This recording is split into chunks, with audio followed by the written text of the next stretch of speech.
Hello everyone, welcome back to Career Point Education. Myself Rita Singh and today we are going to solve MCQs related to digestive system. जैसा कि मैंने आपको पहले भी बताया था कि जब हमारा टॉपिक खत्म होगा तो हम टॉपिक के एंड में क्या करेंगे, उससे टॉपिक से रिलेटेड जितने भी MCQs हैं हम आपको सॉल्व करवाएंगे।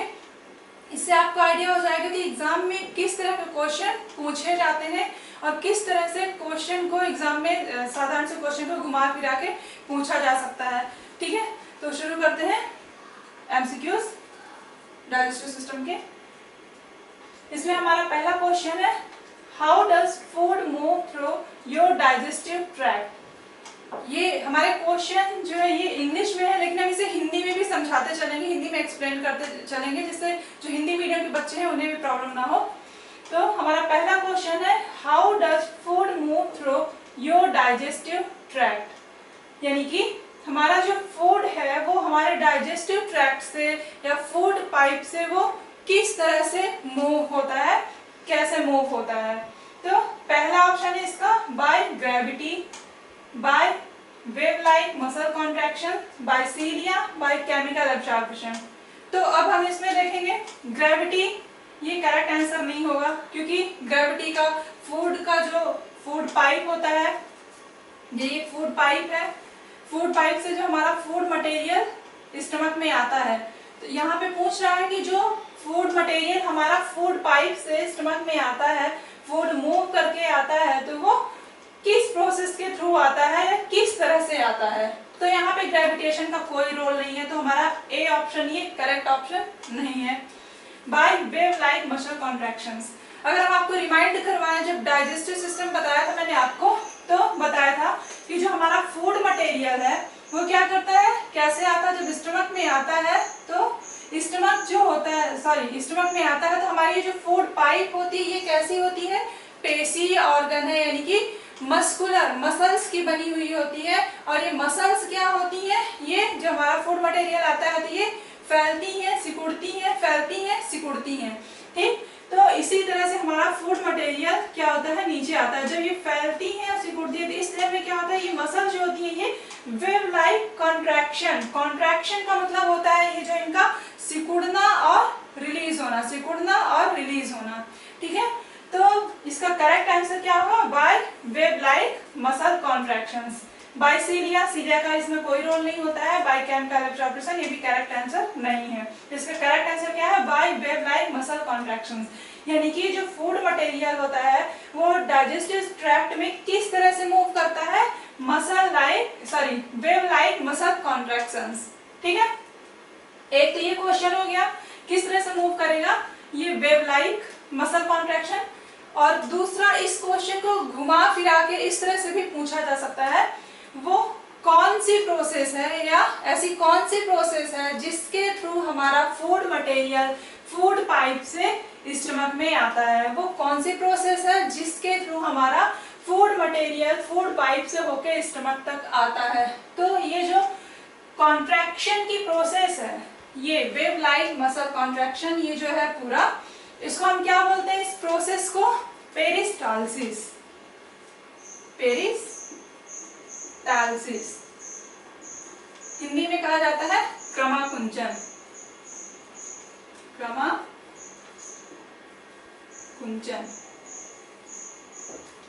ठीक, तो एक तो ये क्वेश्चन इस तरीके से बन सकता है। दूसरा पूछ सकता है कि कौन सी प्रोसेस है जिसके थ्रू हमारा फूड मटेरियल हमारे फूड पाइप से स्टमक में आता है, तो कौन सी प्रोसेस है वो पेरिस्टाल्सिस, यानी कि क्रमाकुंचन की प्रक्रिया। ये हो गया हमारा क्वेश्चन नंबर फर्स्ट।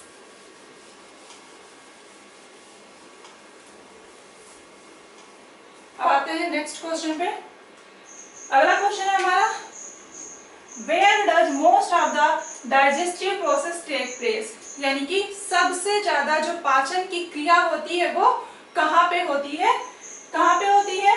इसमें है चार ऑप्शन है इसमें, स्मॉल इंटेस्टाइन छोटी आंत, लार्ज इंटेस्टाइन यानी कि बड़ी आंत, स्टमक आमाशय और द एबव। इसमें हमारा करेक्ट आंसर क्या होगा, इसमें स्टमक में कंप्लीट डाइजेशन नहीं होता है, लार्ज इंटेस्टाइन का डाइजेशन में कोई रोल नहीं होता है, इसमें ऑल द एबव, स्टमक और लार्ज इंटेस्टाइन नहीं है, तो ये ऑप्शन करेक्ट होने का सवाल ही नहीं है। हमारा करेक्ट आंसर क्या होगा? Small intestine. Clear? Small intestine क्यों? क्योंकि सबसे ज्यादा डाइजेशन की प्रोसेस होती है वो कहाँ पे होती है? स्मॉल इंटेस्टाइन में होती है, यानी कि छोटी आंत में होती है। हमने आपको बताया था स्टमक जो होता है हमारा इस तरह से, फूड पाइप ये हमारी होगी फूड पाइप, ये हो गया स्टमक। ठीक, तो स्टमक के बाद से ये यहाँ से शुरू हो जाता है, हमारी जो स्मॉल इंटेस्टाइन होती है शुरू हो जाती है, यहाँ से शुरू हो जाती है। ये भाग जो यू शेप में मुड़ा हुआ भाग बताया था ये क्या कहलाता है? ड्यूडेनम कहलाता है। यहाँ से हमारी स्मॉल इंटेस्टाइन शुरू हो जाती है और स्मॉल इंटेस्टाइन को 3 भाग में डिवाइड किया गया है। कौन कौन से? ड्यूडेनम, जेजुनम और इलियम, 3 पार्ट होते हैं स्मॉल इंटेस्टाइन के। तो जो डाइजेशन की जो सबसे ज्यादा प्रोसेस होती है, सबसे ज्यादा जो पाचन क्रिया होती है वो कहाँ पे होती है? हमारी छोटी आंत में होती है। नेक्स्ट क्वेश्चन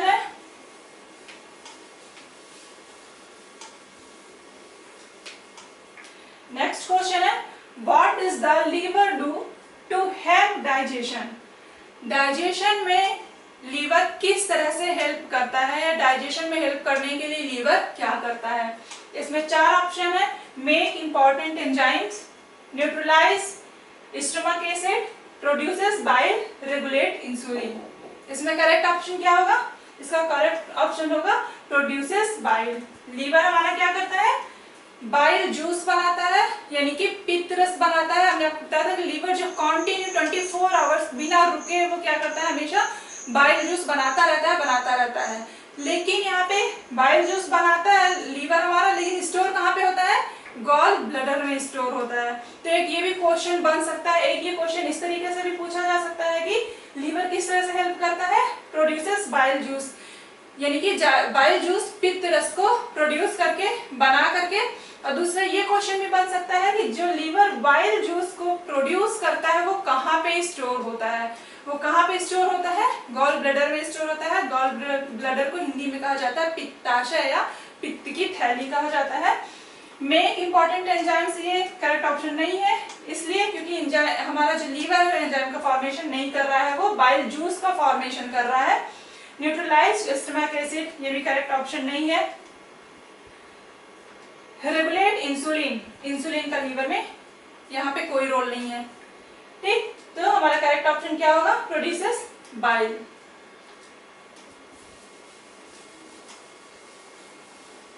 अब आते हैं नेक्स्ट क्वेश्चन पे।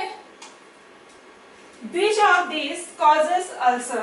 यानी कि इनमें से अल्सर कौन कॉज करता है? सबसे पहले अल्सर होता क्या है? अल्सर जो है वो एक तरह से छाले होते हैं। छाले जैसे जो हमारा स्टमक हो गया, स्टमक में जो छाले पड़े आते हैं। इंटेस्टाइन, तो अल्सर जो होता है जो मस्कुलर पेशी जो अंदर का जो सॉफ्ट होता है, जैसे हमारा स्टमक हो गया, इंटेस्टाइन हो गई, है ना।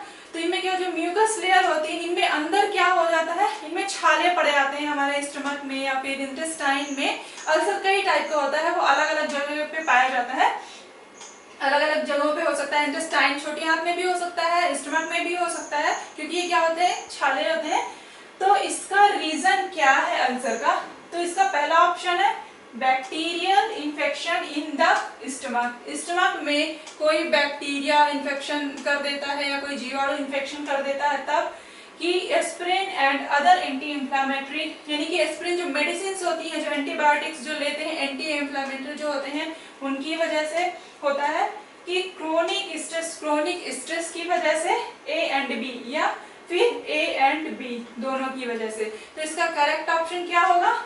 ए एंड बी। इसका करेक्ट ऑप्शन होगा डी, ए एंड बी दोनों, ये दोनों करेक्ट रीजन है। क्यों? क्योंकि जो बैक्टीरियल इन्फेक्शन होता है स्टमक में, बैक्टीरियल इन्फेक्शन की वजह से भी होता है, और aspirin and anti inflammatory medicine जब ज्यादा जरूरत से ज्यादा एंटीबायोटिक्स जब यूज करते हैं तब भी अल्सर दोनों कंडीशन में कॉज करता है। और बैक्टीरियल इन्फेक्शन जब ज्यादा होगा, तो बैक्टीरिया को किल करने के लिए जो एसिड बनेगा वो एसिड का प्रोडक्शन ज्यादा होगा। जो एसिड का प्रोडक्शन ज्यादा होगा तो क्या होगा? ये अल्सर कॉज करेगा।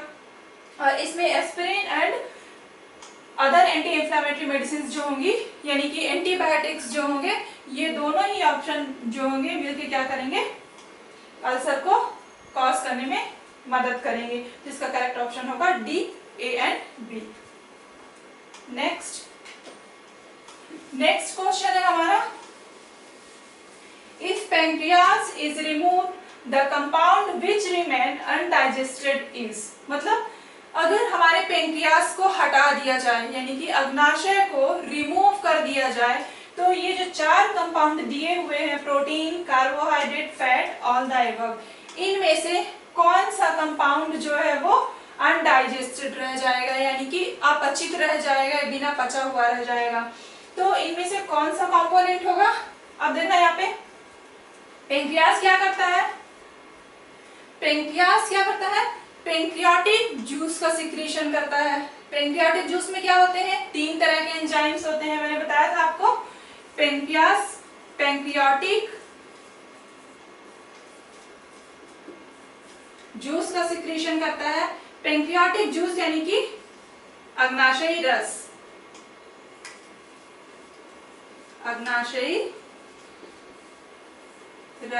का सिक्रीशन करता है, और इसमें 3 तरह के एंजाइम्स होते हैं। कौन कौन सा?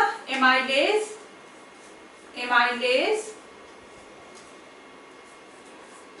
Trypsin and lipase.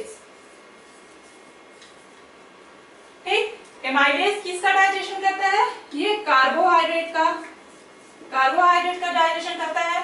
ट्रिप्सिन किसका डाइजेशन करता है? प्रोटीन का डाइजेशन करता है। लाइपेज किसका डाइजेशन करता है? ये फैट का डाइजेशन करता है।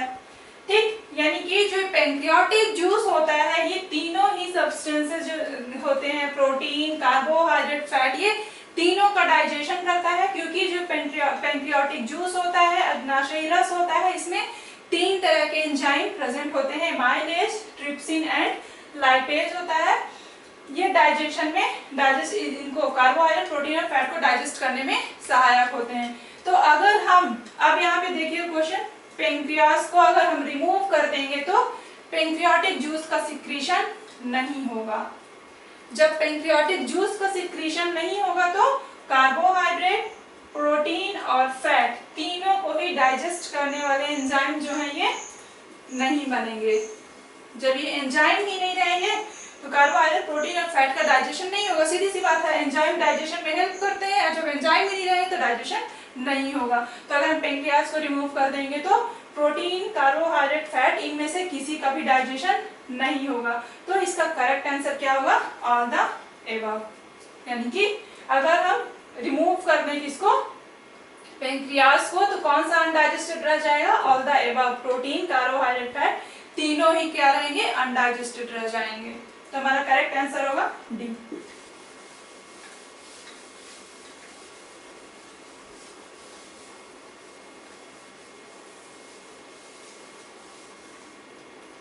Next question. Which of the following is not involved in the stimulation of release of pancreatic juice? यानी कि इसमें ये जो दिए हुए हैं 4 कंपोनेंट दिए हुए हैं, 4 कंपाउंड दिए हुए हैं, इनमें से कौन सा कंपाउंड है या फिर कौन इन चारों कंपाउंड में से या चारों कंपोनेंट में से कौन इन्वॉल्व नहीं होता है स्टिमुलेट करने के लिए किसको? पेंक्रियाटिक जूस के लिए, पेंक्रियाटिक जूस को सिक्रीट करने के लिए पेंक्रियाज को स्टिमुलेट करने में कौन इन्वॉल्व नहीं होता है? तो कौन इन्वॉल्व नहीं होगा? Gastrin, secretin, trypsinogen, cholecystokinin. तो इसका जो करेक्ट ऑप्शन क्या होगा? ट्रिप्सिनोजन। ट्रिप्सिनोजन इन्वॉल्व नहीं होता है। क्वेश्चन ध्यान से सुनिएगा, ये क्या बोल रहा है? Which of the following is not involve. Involve नहीं बोल रहा है, पूछ रहा है नॉट इन्वॉल्व। कौन इन्वॉल्व नहीं होता है स्टिमुलेट करने के लिए किसको? पेंक्रियाज को। क्या रिलीज करने के लिए? पेंक्रियाटिक जूस रिलीज करने के लिए पेंक्रियाज को स्टिमुलेट, यानी कि पेंक्रियाज को स्टिमुलेट करने के लिए कौन क्या करता है? इन्वॉल्व नहीं होता है। तो इसका करेक्ट ऑप्शन क्या होगा? ट्रिप्सिनोजन।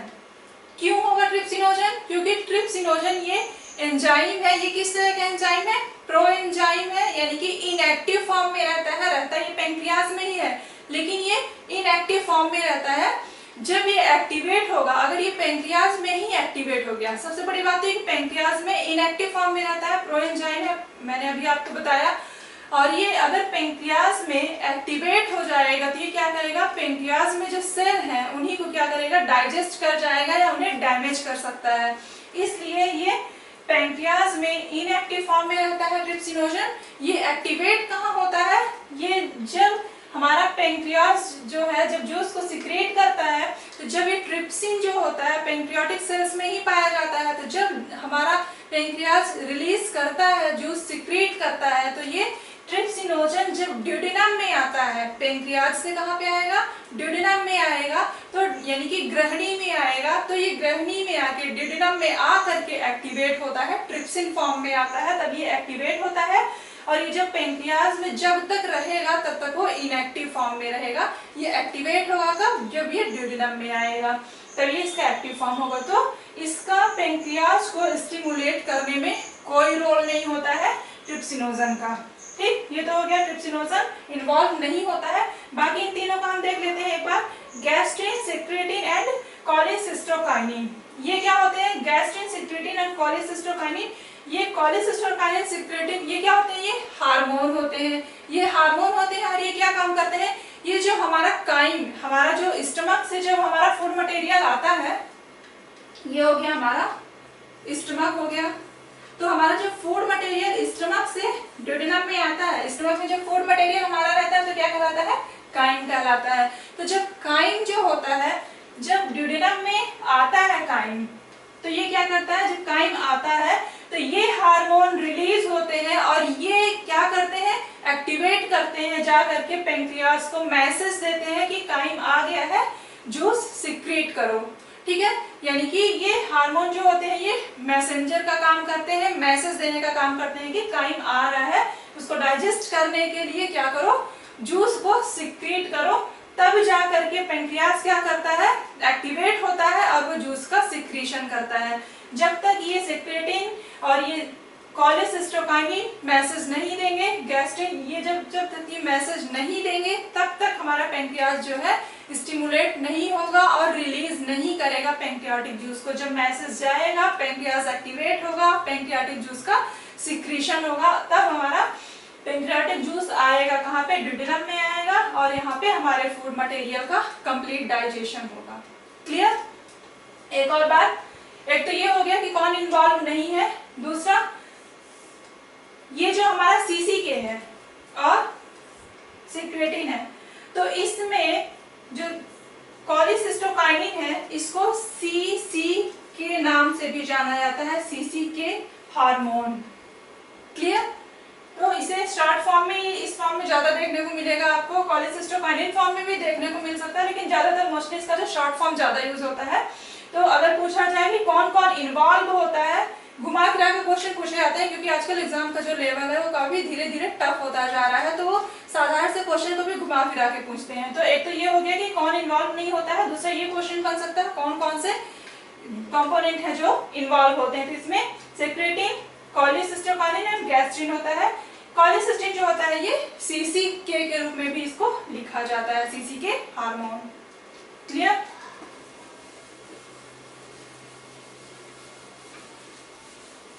अब आते हैं नेक्स्ट क्वेश्चन पे। अगला क्वेश्चन है हमारा, which of the following is the largest gland. ये बहुत सिंपल सा क्वेश्चन है, बहुत आसान सा क्वेश्चन है, तो सभी को पता होगा कि जो हमारी लार्जेस्ट ग्लैंड कौन सी होती है, लीवर होती है। इसका करेक्ट ऑप्शन क्या होगा, लीवर होगा। पेंक्रियास जो होता है हमारा, ये क्या होता है, ये सेकंड लार्जेस्ट ग्लैंड होता है, पेंक्रियास सेकंड नंबर पे आता है। थाइमस, सॉरी यहाँ पे दो बार हो गया, रिपीट हो गया है थाइमस। यहाँ पे थाइमस जो है लार्जेस्ट ग्लैंड नहीं है, यहाँ पे लार्जेस्ट ग्लैंड लीवर है, लीवर को हिंदी में यकृत कहा जाता है। और सेकंड अगर पूछा जाए सेकंड लार्जेस्ट ग्लैंड है तो कौन सी आएगी, पेंक्रियास यानी कि अग्नाशय। Part of bile juice useful in digestion. अब यहाँ पे बाइल जूस का कौन सा पार्ट यूज होता है डाइजेशन में, ठीक। तो bile pigment, bile short, bile matrix, all of the mention, यानी कि ये जो तीनों में से सभी। तो यहाँ पे करेक्ट ऑप्शन क्या होगा, bile pigment bile pigment correct option नहीं होगा। क्यों?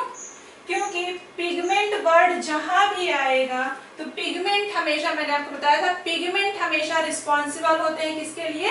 कलर के लिए, कलर प्रोवाइड करने के लिए रिस्पॉन्सिबल होते हैं पिगमेंट, यानी कि वर्णक जो होते हैं, इनका डाइजेशन में रोल नहीं होगा। तो बाइल पिगमेंट का कोई रोल नहीं होगा डाइजेशन में। बाइल सॉल्ट आपका करेक्ट ऑप्शन क्या होगा? बाइल सॉल्ट, ये है करेक्ट ऑप्शन। बाइल मैट्रिक्स नहीं होगा क्योंकि मैट्रिक्स में, बाइल मैट्रिक्स का कोई रोल नहीं है। ऑल ऑफ द मेंशन, इनमें सभी का कोई रोल नहीं होता है, सबसे मेन रोल होता है बाइल सॉल्ट का। अब यहाँ पे थोड़ा सा हम बता देते हैं आपको बाइल जूस के बारे में। बाइल जूस, पित्त रस, पित्त रस, ये जो बाइल जूस होता है हमारा, इसके ये दो कंपोनेंट से मिलकर बना होता है। एक हो गया हमारा बाइल एसिड, बाइल एसिड, दूसरा क्या हो गया? Bile salt, bile salt. ठीक, तो अब इसमें ये जो बाइल एसिड है, बाइल एसिड का रोल यहाँ पे इंपॉर्टेंट नहीं होता है, यहाँ पे सबसे इंपॉर्टेंट रोल होता है बाइल सॉल्ट का। अब ये जो बाइल सॉल्ट के मॉलिक्यूल्स होते हैं, इनके भी दो एंड होते हैं। बाइल सॉल्ट के जो मॉलिक्यूल होते हैं उनके दो एंड होते हैं। एक होता है हाइड्रोफोबिक, हाइड्रोफोबिक, और एक होता है हाइड्रोफिलिक, हाइड्रोफिलिक। जहां पे फोबिक वर्ड आएगा, हाइड्रोफोबिक मतलब यानी कि उसका वो बाइल जूस का, सॉरी बाइल सॉल्ट का वो एंड जो क्या करता है? पानी से दूर भागता है। हाइड्रो मतलब वाटर, फोबिक मतलब फोबिया यानी कि डर। तो क्या करेगा? बाइल सॉल्ट का वो एंड जो वाटर से दूर भागता है, और एक दूसरा सिरा कौन सा है? दूसरा एंड कौन सा है? हाइड्रोफिलिक यानी कि वाटर लविंग होता है। ठीक है, तो जब बाइल सॉल्ट किस तरह से काम करता है, क्या इंपॉर्टेंट होता है यहाँ पे बताया था। फैट क्या होते हैं? बड़े मॉलिक्यूल्स होते हैं। जब फैट कहाँ आता है? ड्यूडेनम में आता है। तो क्या गॉल ब्लैडर क्या करता है? बाइल जूस सिक्रीट कर देता है। बाइल जूस हमारा सिक्रीट होता है।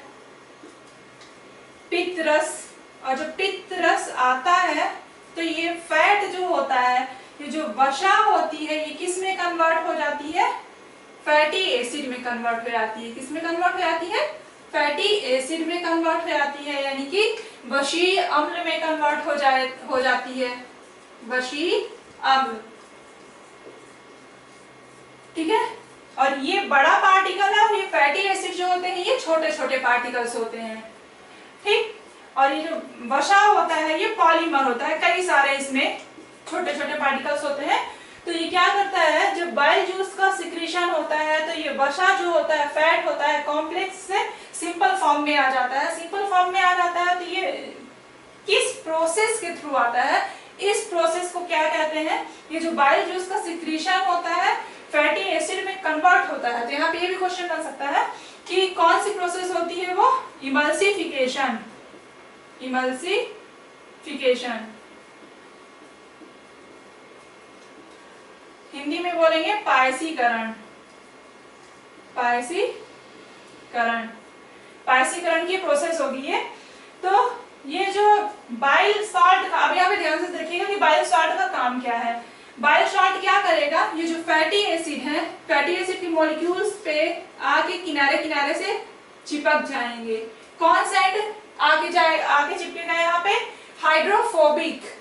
ठीक, हाइड्रोफोबिक वाला सिरा, यानी कि जो सिरा पानी से दूर भागता है, वो वाला एंड आकर के यहाँ पे फैट से चिपक जाएगा। सारे जितने भी मॉलिक्यूल्स होंगे फैट के, सारे सभी में आके वो चिपक जाएगा और इन्हें अलग अलग कर देगा। इन्हें आपस में इकट्ठे होने से रोकेगा, इन्हें आपस में इकट्ठा नहीं होने देगा। और इस तरह से बाइल सॉल्ट क्या करता है? वसा को यानी कि फैट को किसमें? फैटी एसिड में कन्वर्ट करता है। उनके सरफेस पे उसका सिरा स्टिक होकर के, उनके अटैच होकर के। क्लियर है? यहाँ पे सबसे इंपॉर्टेंट रोल किसका होता है? बाइल सॉल्ट का इंपॉर्टेंट रोल होता है किसमें? बाइल जूस में। बाइल जूस का सिक्रीशन कौन करता है? गॉल ब्लैडर करता है सिक्रीशन, क्योंकि वो उस पर स्टोर करता है गॉल ब्लैडर ही स्टोर करता है बाइल जूस को। बनाता कौन है? लीवर बनाने का काम करता है बाइल जूस को।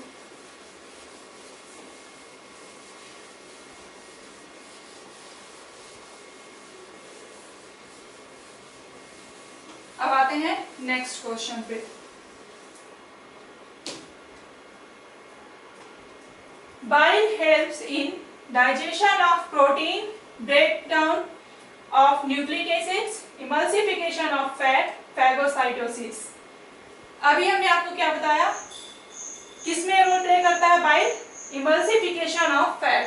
फैट को किस तरह से डाइजेस्ट करता है, फैट को किस तरह से फैटी एसिड में कन्वर्ट करता है, कौन सी प्रोसेस के थ्रू कन्वर्ट करता है? इमल्सिफिकेशन की प्रोसेस के थ्रू। तो बाइल जूस क्या करता है किसमें? इमल्सिफिकेशन ऑफ फैट, फैट के इमल्सिफिकेशन में यानी कि पायसीकरण में मदद करता है। ये तो हो गया इसका करेक्ट ऑप्शन। अब बाकी की जो तीन है इनको हम देख लेते हैं। डाइजेशन ऑफ प्रोटीन, प्रोटीन के डाइजेशन में हेल्प नहीं करता है, ठीक है, क्योंकि जो बाइल जूस होता है, बाइल शॉर्ट होता है, वो इमल्सिफिकेशन में रोल प्ले करता है, प्रोटीन के डाइजेशन में रोल नहीं प्ले करता है।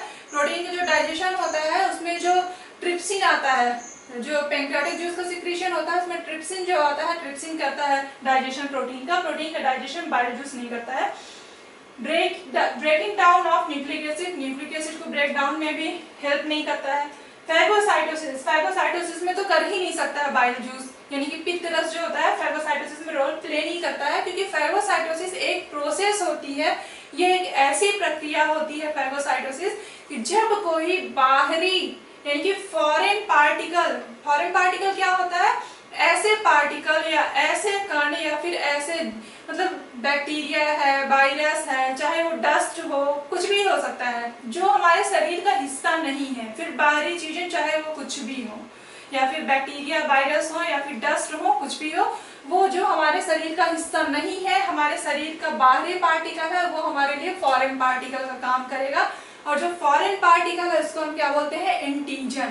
ठीक, तो हमारी बॉडी में स्पेसिफिक सेल्स पाई जाती हैं जिसको बोलते हैं मैक्रोफेज सेल्स। जब हम ये हमारा जो ब्लड चल रहा है दूसरे टॉपिक में, फिर इसको आपको डिटेल से बताएंगे। यहाँ पे आपको केवल इतना जानना है कि जो फैगोसाइटोसिस की प्रोसेस होती क्या है। यहाँ पे मैं थोड़ा सा बस डिस्क्राइब कर रही हूँ यहाँ पे कि ये जो सेल होती है मैक्रोफेज स्पेसिफिक सेल होती है, ये फॉरेन पार्टिकल्स को क्या करती हैं? खाने का काम करती हैं, ईट करने का काम करती हैं। तो जो सेल होती है फॉरेन पार्टिकल को खाने का काम करती हैं, इस प्रोसेस को कहा जाता है फैगोसाइटोसिस। क्लियर? तो इसमें बाइल जूस जो होता है, बाइल पित्त रस जो होता है, इसका फैगोसाइटोसिस में कोई रोल नहीं होता है, क्योंकि वो फैगोसाइटोसिस की प्रोसेस में फैगोसाइट सेल्स रोल प्ले करती हैं।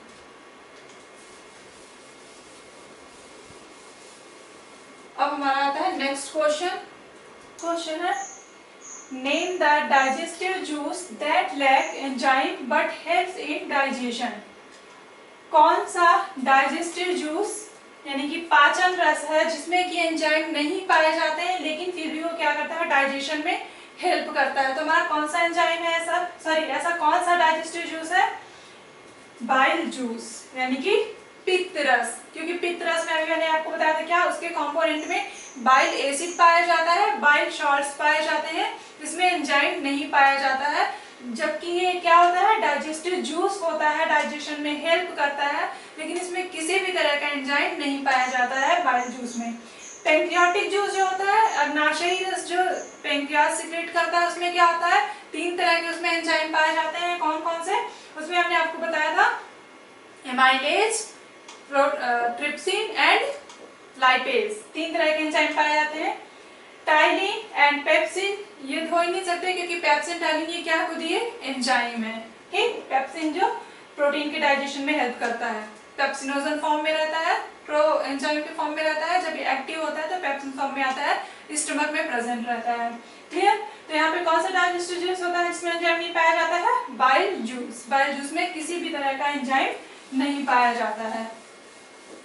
हमारा नेक्स्ट क्वेश्चन है When starch is broken down by pancreatic amylase is formed, यानी कि जब स्टार्च टूटता है पैंक्रियाटिक एमाइलेज के द्वारा तो क्या बनता है? यहाँ पे क्या बनता है? माल्टोज। माल्टोज क्या होता है? डाइसैकेराइड होता है, डाइसैकेराइड होता है, यानी कि माल्टोज में ग्लूकोज के 2 मॉलिक्यूल्स प्रेजेंट रहते हैं, ग्लूकोज के 2 मॉलिक्यूल्स प्रेजेंट रहते हैं। ये क्या होता है? डाइसैकेराइड होता है। यहाँ पे ग्लूकोज का फॉर्मेशन नहीं, सिंगल ग्लूकोज नहीं पाया जाता है, 2 मॉलिक्यूल रहते हैं। पेप्टाइड्स जो होता है, पेप्टाइड तो करेक्ट आंसर हो ही नहीं सकता है। क्यों? क्योंकि जो पैंक्रियाटिक एमाइलेज होता है, यहाँ पे स्टार्च की बात की जा रही है, और पेप्टाइड जो होता है और अमीनो एसिड होता है, ये किससे कब बनते हैं? जब प्रोटीन को तोड़ा जाता है। प्रोटीन को जब तोड़ा जाता है तो पहले पेप्टाइड्स बनता है, उसके बाद पेप्टाइड से भी सिंपल फॉर्म जो होता है प्रोटीन का कौन सा होता है? अमीनो एसिड होता है, यानी कि स्मॉलेस्ट यूनिट जो होती है अमीनो एसिड होती है। तो यहाँ पे करेक्ट आंसर क्या होगा? माल्टोज। माल्टोज डाइसैकेराइड होता है जिसमें कि ग्लूकोज के 2 मॉलिक्यूल्स प्रेजेंट होते हैं। क्लियर? अब आएगा हमारा नेक्स्ट क्वेश्चन।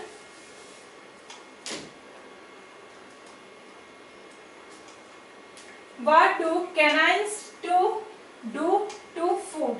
यानी कि जो कैनाइन होते हैं, कैनाइन टीथ जो होता है वो क्या करता है? फूड को क्या करता है? They shred food, mash food, grind food and cutting of food. Mash करते हैं, कटिंग करते हैं, शेयर्ड करते हैं कि मैश करने का काम करते हैं। कैनाइन को बताया था, कैनाइन किन में पाया जाता है? कैनाइन को हिंदी में क्या बोलते हैं? कृतंक। वो किन में पाए जाते हैं? वो जैसे बताया था मैंने, लायन का एग्जांपल दिया था, जो मांसाहारी होते हैं वो किसका काम करते हैं? चीरने फाड़ने का। ह्यूमंस में भी पाए जाते हैं कैनाइन टीथ, ऐसा नहीं कि ह्यूमन में नहीं पाए जाते हैं, ह्यूमन में भी पाए जाते हैं कैनाइन टीथ। और इसमें भी चाहे ह्यूमंस में हो या एनिमल्स में हो, वो कैनाइन टीथ जो है वो काम एक ही करेंगे, किसका? चीरने फाड़ने का काम करेंगे। क्लियर? तो जो कैनाइन टीथ है उनका मेन काम क्या है? शेयरिंग का, यानी कि जो फूड मटेरियल होता है उसको चीरने फाड़ने का काम कौन करता है? कैनाइन टीथ करते हैं। यहाँ पे मैश करने का काम नहीं होगा इनका, ना ही ग्राइंड करने का काम होगा, ना ही कटिंग करने का होगा, क्योंकि मैंने बताया था टीथ जो होते हैं वो 4 टाइप्स के होते हैं, इंसीजर, कैनाइन, प्रीमोलर, मोलर। ठीक, इसका काम होता है कट करने का, इसका चीरने फाड़ने का, इसका काम होता है ग्राइंड करने का, इसका काम होता है मिक्स करने का। क्लियर? तो यहाँ पे कैनाइन का क्या काम होगा? शेयरिंग का काम होगा, चीरने और फाड़ने का, फूड मटेरियल को चीरने फाड़ने का काम। नेक्स्ट क्वेश्चन है teeth formula for adult. Adult के लिए टीथ फार्मूला क्या है? यहाँ पे हमने आपको बताया था incisor, canine, premolar, molar. Incisor यानी कि रदनक, हिंदी में इसे बोलेंगे कृतंक, अर्धचवर्णक और चवर्णक। यहाँ पे जो इंसीजर होता है, इंसीजर का बताया था ये कितने प्रेजेंट होते हैं? ये 1 1 ऊपर नीचे। ये कितने होते हैं? 2 2 और ये 3 3। क्लियर? अब इसमें 2 1 2 3, इसका करेक्ट फॉर्म क्या होगा? करेक्ट आंसर, करेक्ट फॉर्मूला क्या होगा? 2 1 2 3 इसका करेक्ट फॉर्मूला होगा। 2 1 2 0 करेक्ट फॉर्मूला नहीं होगा, क्योंकि यहाँ पे क्या आ रहा है? Incisor, canine, premolar, molar. Molar teeth क्या प्रेजेंट नहीं होते? मोलर टीथ भी प्रेजेंट होते हैं, तो ये करेक्ट आंसर नहीं होगा। यहाँ पे 0 आ रहा है, किस पे? प्रीमोलर में। एडल्ट में क्या प्रीमोलर टीथ नहीं पाए जाते हैं? बिल्कुल पाए जाते हैं, 2 2 में। तो ये क्या होगा? ये भी क्या होगा? करेक्ट आंसर नहीं होगा। लास्ट है 2 0 2 3, यानी कि जो कैनाइन होते हैं वो एब्सेंट होते हैं। तो क्या कैनाइन, एडल्ट में कैनाइन नहीं पाया जाता, हमें कैनाइन टीथ भी तो पाए जाते हैं, तो यहाँ पे ये भी रॉन्ग आंसर होगा। इसका करेक्ट आंसर होगा 2 1 2 3। इंसीजर भी पाया जाता है, कैनाइन भी पाए जाते हैं, प्रीमोलर और मोलर, चारों तरह के टीथ पाए जाते हैं ह्यूमन में। अब अगर यहाँ पे, तो ये बात थी किसकी?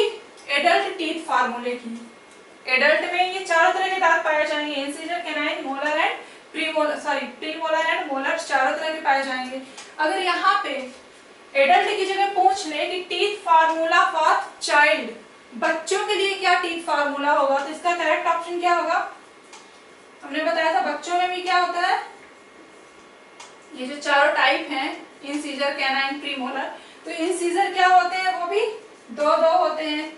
कैनाइन जो होगा, कैनाइन की बात करें, ये भी 1 1 में पाए जाएंगे, ऊपर नीचे। प्रीमोलर जो होगा, प्रीमोलर टीथ बच्चों में नहीं पाए जाते हैं। यहाँ पे ध्यान दीजिएगा, जो बच्चे होते हैं उनमें प्रीमोलर टीथ नहीं पाए जाएंगे और मोलर टीथ कितने रहेंगे, एक एक कम रहते हैं, यानी कि दो दो होंगे इनमें। ठीक, एडल्ट में क्या प्रीमोलर टीथ पाए जाते हैं, बच्चे जो होते हैं उनमें प्रीमोलर टीथ नहीं पाए जाते हैं, एब्सेंट होते हैं। तो उसकी जगह पे अब ऐसा भी नहीं कि टीथ नहीं पाया जाता तो हम यहाँ पे ब्लैंक छोड़ दें, तो हमारा फार्मूला क्या होगा, गलत हो जाएगा। फार्मूले को इसको इस तरह से लिख दें, प्रीमोलर टीथ नहीं पाए जाते तो 2 1 2, तो ये हमारा फार्मूला गलत हो जाएगा। प्रीमोलर टीथ नहीं पाए जाते हैं तब भी हमें उसकी जगह पे 0 इंक्लूड करना पड़ेगा, तब जाके हमारा टीथ फार्मूला करेक्ट होगा। तो अगर चाइल्ड के लिए टीथ फार्मूला पूछा जाए तो टीथ फार्मूला हमारा क्या होगा, तब हमारा करेक्ट आंसर क्या होगा, 2 1 0 2। मोलर भी जो होते हैं वो एक एक कम होते हैं क्योंकि वो बाद में आते हैं, वो जो विजडम टीथ होते हैं वो बाद में आते हैं, जिसे अक्लदाड़ कहा जाता है। ये 2 2 एक कम रहेंगे और प्रीमोलर क्या रहेंगे, ये एब्सेंट रहेगा। बच्चों में इसी बताया था कि जो दूध के दांत होते हैं उनके कितने नंबर होते हैं, 20 होती है उनकी संख्या।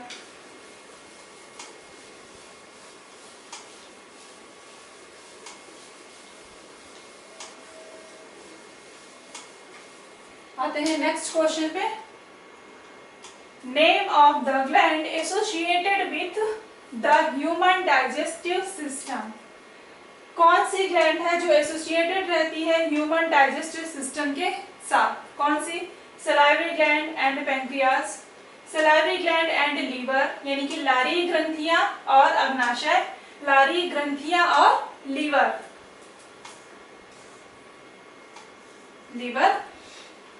लीवर एंड पेंक्रियास है, यकृत और अग्नाशय, salivary gland, liver and pancreas. सीधा सा क्वेश्चन है। इसमें डाइजेस्टिव सिस्टम में तीनों तरह की ग्लैंड इन्वॉल्व रहती हैं, लारी ग्रंथियां भी रहती हैं इन्वॉल्व, यकृत भी रहती है और पेंक्रियास भी रहता है, और यकृत और पेंक्रियास भी क्या है, ग्लैंड है। ठीक, इसका करेक्ट ऑप्शन क्या होगा हमारा, salivary gland, liver and pancreas. Next question, arrange the correct sequence of the steps involved in the process of human digestive system। यानी कि ह्यूमन डाइजेस्टिव सिस्टम की जो प्रक्रिया है उसमें जो इसमें जो स्टेप इन्वॉल्व है उनका मतलब एक सीक्वेंस में अगर हम अरेंज करें तो वो उसका सही सीक्वेंस कौन सा होता है, ingestion, digestion, absorption, assimilation and egestion.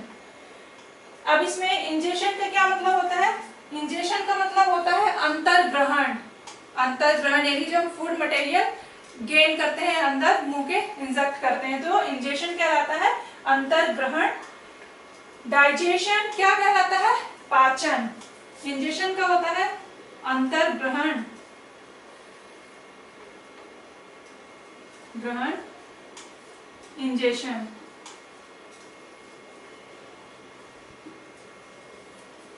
Ingestion, digestion, पाचन। डाइजेशन को क्या बोलेंगे, पाचन। पाचन के बाद एब्जॉर्प्शन। तो हमने अभी क्या बताया था, जब हमने डाइजेस्टिव सिस्टम पढ़ा था तो पहले हम फूड मटेरियल को लेते हैं माउथ में, गया फूड मटेरियल, हमारे माउथ से ही इंजेक्शन के बाद क्या शुरू हो जाता है, फूड मटेरियल का डाइजेशन शुरू हो जाता है। और सबसे पहले ये भी बताया था कि किस कंपोनेंट का डाइजेशन माउथ से शुरू होता है, कार्बोहाइड्रेट से शुरू होता है। सबसे पहले कार्बोहाइड्रेट डाइजेस्ट होता है, माउथ से डाइजेशन शुरू हो जाता है। तो हमने फूड मटेरियल लिया, इंजेशन हुआ यानी कि अंतर्ग्रहण किया, इसके बाद पाचन शुरू हो गया। ठीक, पाचन शुरू हो गया, पाचन कहाँ पे हुआ, माउथ से ही शुरू हुआ, पूरा स्टमक हो गया हमारा, ड्यूडेनम हो गया, सभी जगह पे छोटी आंत के जो पार्ट हो गए, ड्यूडेनम हो गए, इन सब में क्या होगा, डाइजेशन का काम होगा। जब डाइजेशन हमारा कंप्लीट हो जाएगा तो डाइजेशन कंप्लीट होने के बाद क्या बताया था, जो स्मॉलेस्ट लार्ज पार्टिकल्स थे स्मॉलेस्ट पार्टिकल में कन्वर्ट हो गए। अब क्या होगा, अब ये जो स्मॉलेस्ट पार्टिकल है उनका एब्जॉर्प्शन होगा। तो डाइजेशन के बाद क्या होगा, एब्जॉर्प्शन यानी कि अवशोषण। ठीक, अवशोषण होगा। अवशोषण के बाद क्या होगा, एसिमिलेशन होगा। एसिमिलेशन होगा यानी कि जो दूसरे अंग रहेंगे वो बाकी के रक्त नलिका वाहिकाओं के द्वारा, रक्त वाहिकाओं के द्वारा या ब्लड वेसल्स के द्वारा उन तक वो जो एब्जॉर्ब कर लेंगे, जो कैपिलरीज हमारी एब्जॉर्ब करेंगी मिनरल्स को, और जो हमारा ये मटेरियल रहेगा food material, digested food material को एब्जॉर्ब करेंगी मिनरल्स को, तो ये क्या करेंगी, इसको कैपिलरीज एब्जॉर्ब करके एसिमिलेशन होगा, यानी कि इसको पहुंचाया जाएगा, बाकी के ऑर्गन्स के पास पहुंचाया जाएगा। उसके बाद क्या होगा, इगेशन यानी बहिर्क्षेपण यानी कि एक्सक्रीशन, यानी कि उसको एक्सक्रीट कर दिया जाएगा। तो सही प्रोसेस कौन सी है, ingestion, digestion, absorption, assimilation and egestion. ठीक है, तो करेक्ट ऑप्शन क्या होगा हमारा, फर्स्ट वाला। अब इसमें नीचे वाला देख लेते हैं, ये करेक्ट क्यों नहीं हुई, क्योंकि इंजेशन के बाद डाइजेशन के बाद एसिमिलेशन, डाइजेशन के बाद एसिमिलेशन नहीं होगा, क्योंकि जब अभी हमारी जो बॉडी, हमारी जो इंटेस्टाइन है, उसने फूड मटेरियल को एब्जॉर्ब ही नहीं किया है, तो बिना एब्जॉर्ब के वो कहाँ से एसिमिलेशन होगा, कहाँ से वो कैपिलरीज उसको एब्जॉर्ब करके फिर कहाँ से डिस्ट्रीब्यूट करेंगी जब उसका एब्जॉर्प्शन ही नहीं हुआ है। तो ये करेक्ट ऑप्शन नहीं होगा। डाइजेशन पहले शुरू ही नहीं होगा, पहले इंजेशन से शुरू होगा, इसलिए ये भी करेक्ट आंसर नहीं होगा। एसिमिलेशन देन इंजेशन, ये भी करेक्ट ऑप्शन नहीं होगा। करेक्ट ऑप्शन होगा हमारा जो इसका सीक्वेंस है, इंजेशन, डाइजेशन, एब्जॉर्प्शन, एसिमिलेशन है, इजेशन। कंप्लीट। तो ये क्वेश्चन कई बार पूछा गया है, काफी इंपॉर्टेंट है ये जो सीक्वेंस है, ये कई बार क्वेश्चन पूछा जाता है, ये कई बार पूछा भी गया है ये क्वेश्चन, ये काफी इंपॉर्टेंट है।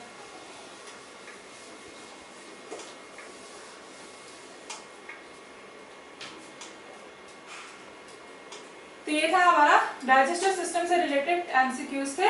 हम अभी हमारा डाइजेस्टिव सिस्टम से रिलेटेड जितने भी एमसीक्यूज थे, केवल इतने ही नहीं थे, 15 क्वेश्चन में हमारे सारे क्वेश्चन नहीं कवर हो जाते हैं। अभी कई सारे क्वेश्चन है, कई सारी छोटी छोटी चीजें हैं, कंप्लीट करनी है हमें और सारे क्वेश्चन को कवर करना है। और जो कॉम्प्लेक्स टाइप के हैं और ये जो सिंपल टाइप के, दोनों तरह के क्वेश्चन को हमें लेके चलना है। तो अगले वीडियो में हम और भी क्वेश्चन लेके आएंगे डाइजेस्टिव सिस्टम के। तो जो लोग हमारे चैनल पे नए हैं, हमारे वीडियोस को लाइक करें, चैनल को सब्सक्राइब करें, जिससे हमारे आने वाले वीडियोस की अपडेट आपको मिलती रहे। Thank you.